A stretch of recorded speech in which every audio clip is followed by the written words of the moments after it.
నమస్కారం అండి. ఈరోజు పుట్టగొడుగుల కూర వండుతున్నాను. కొంచెం ఇలా బుడాల్లాగా ఉన్నాయి తీసుకున్నానండి, చిన్న సైజు. పెద్ద సైజు అయితే కట్ చేసుకోవాలి. నేను చిన్న సైజు కాబట్టి కట్ చేయలేదు.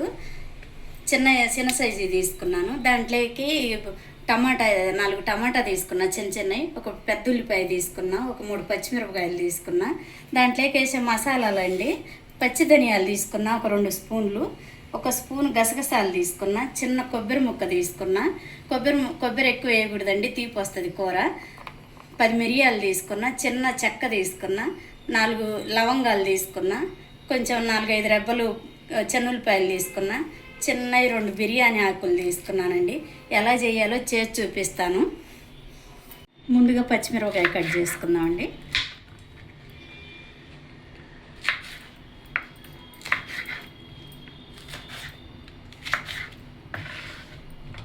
ఉల్లిపాయ కట్ చేస్తున్నాను.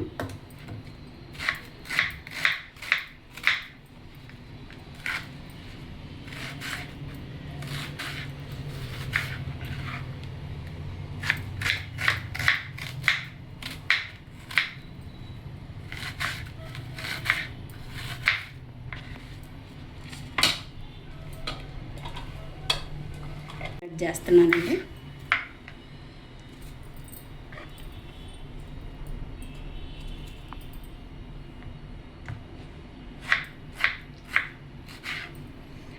సన్నగా కట్ చేసుకుంటే తొందరగా మగ్గుతాయండి.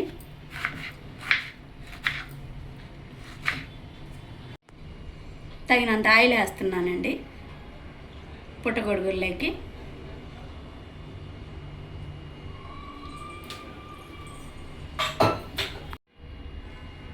ఆయిల్ వేడైందండి. ఇప్పుడు ముందుగా కట్ చేసి ఉంచుకున్న ఉల్లిపాయ పచ్చిమిరపకాయ వేస్తున్నాను.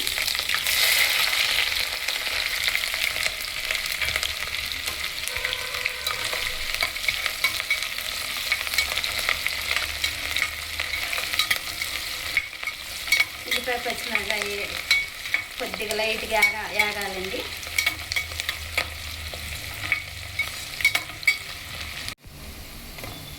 పచ్చిమిరపకాయ ఉల్లిపాయ అంత లైట్గా వేగిందండి. ఇప్పుడు చిన్న 2 బిర్యానీ ఆకులు వేస్తున్నాను. ఇప్పుడు ముందుగా పట్టించిన పచ్చి ధనియాలు, గసగసాలు, చెన్నులపాయ, చిన్న ముక్క అల్లం వేసానండి. మీకు అల్లం వేసేటప్పుడు చూపించలేదు. అల్లం ముక్క కూడా చిన్నది వేసాను. పచ్చిదే పట్టుకోవాలండి మొత్తం మసాలా అంతా.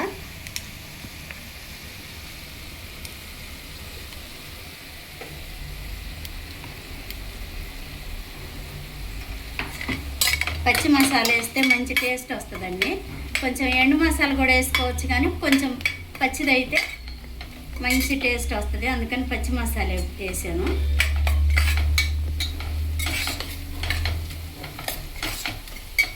కొద్దిగా లైట్గా ఆగాలండి. పచ్చి మసాలా కదా, కొద్దిగా చిన్న మంట మీదనే కొద్దిగా టైం పడుతుంది. కొద్దిగా 2 నిమిషాలు ఆగనివ్వాలి. మసాలా అంతా వేగిందండి. ఇలా వేగి అంత ఆయిల్ అంతా వదిలింది ఉల్లిపాయ అల్లం పేస్ట్లో నుంచి.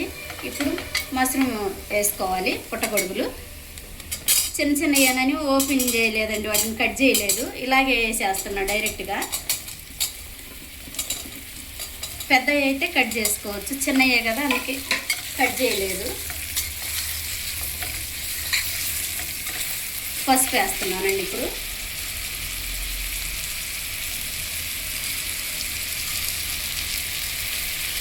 ఇక్కడ పసుపు వేస్తున్నాను.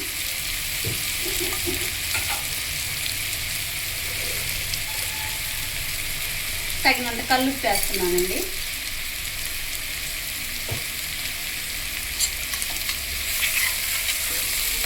ఇప్పుడు ఈ మసాలా అంతా ఈ పుట్టగొడుగులు మొత్తం కలిసేలాగా తిప్పేసుకొని మూత పెట్టేసుకోవాలండి ఒక 5 నిమిషాలు. ఇలా అంతా మగ్గితే ఆ మసాలా అంతా ఉప్పు పసుపు అంతా ముక్కకు పడుతుంది, పచ్చి వాసన రాకుండా ఉంటుంది. ఇలా చిన్న మంట మీదనే మగ్గించుకోవాలి. మూత పెట్టేస్తున్నానండి. ఒక 5 నిమిషాలు మగ్గనిద్దాం చిన్న మంట మీద.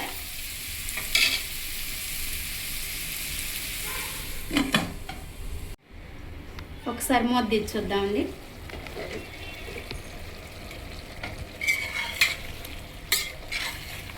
ఇలా మగ్గి అంత ఆయిల్ అంతా వదిలింది. ఇప్పుడు టమాటా వేసుకోవాలి.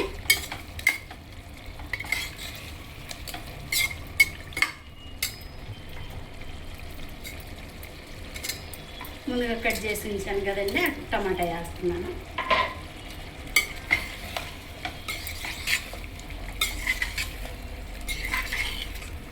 ఇలా నాన్ వెజ్ తినని వాళ్ళు ఇలా చేసుకొని తినొచ్చండి, బాగుంటుంది అప్పుడప్పుడు.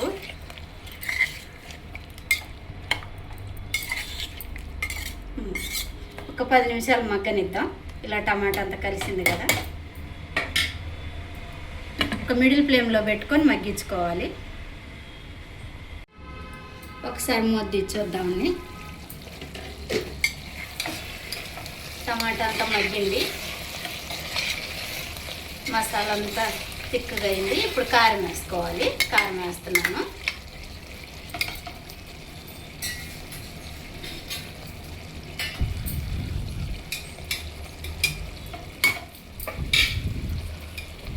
రెండు స్పూన్లు కారం వేస్తున్నానండి.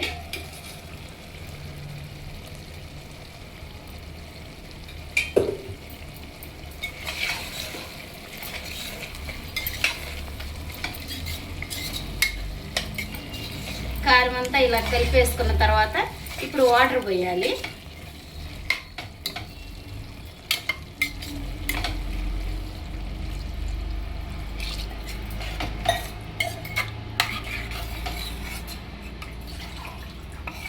పెద్ద గ్లాస్తో 1.5 గ్లాస్ వాటర్ పోస్తున్నానండి.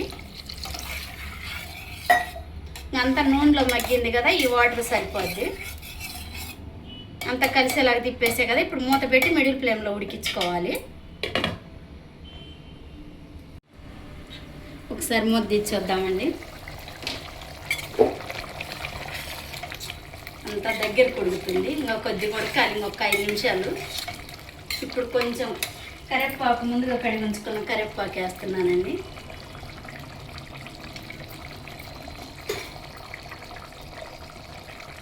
ఒక చిన్న స్పూన్తో ఒక స్పూను మెంతి పొడి వేస్తున్నానండి. మెంతులు, ఆవాలు, జీలకర్ర వేయించి ఉంచుకున్నది. ఈ పొడి వేస్తే మంచి ఫ్లేవర్ వస్తుందండి. మెంతుల పొడి లైట్గా వేయించుకొని మిక్సీ వేసి ఉంచుకుంటే అప్పుడప్పుడు ఇలా వేసుకోవచ్చు. ఇంకా కొద్దిగా ఒక 5 నిమిషాలు ఉడకనివ్వాలండి.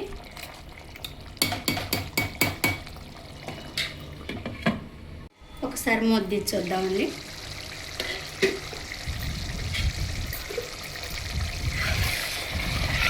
అంతా తిక్కుగా దగ్గరకు ఉడికింది, వాటర్ అంతా అయిపోయింది. కూర అంతా మంచి స్మెల్ వస్తుందండి ఫైనల్లో మెంతి పొడి వేసిన తర్వాత. ఇప్పుడు ముందుగా కడిగి ఉంచుకున్న కట్ చేశాను, కడిగి కొత్తిమీర వేస్తున్నాను. కొంచెం కొత్తిమీర వేసిన తర్వాత ఉడకనియొద్దండి, ఉడికితే టేస్ట్ మారిపోద్ది. ఇలా వేసుకొని అంత కలిపేసుకొని ఒకసారి అలా దింపేసుకొని బౌల్లోకి తీసుకున్నామండి. కొత్తిమీర ఉడకనియకూడదు.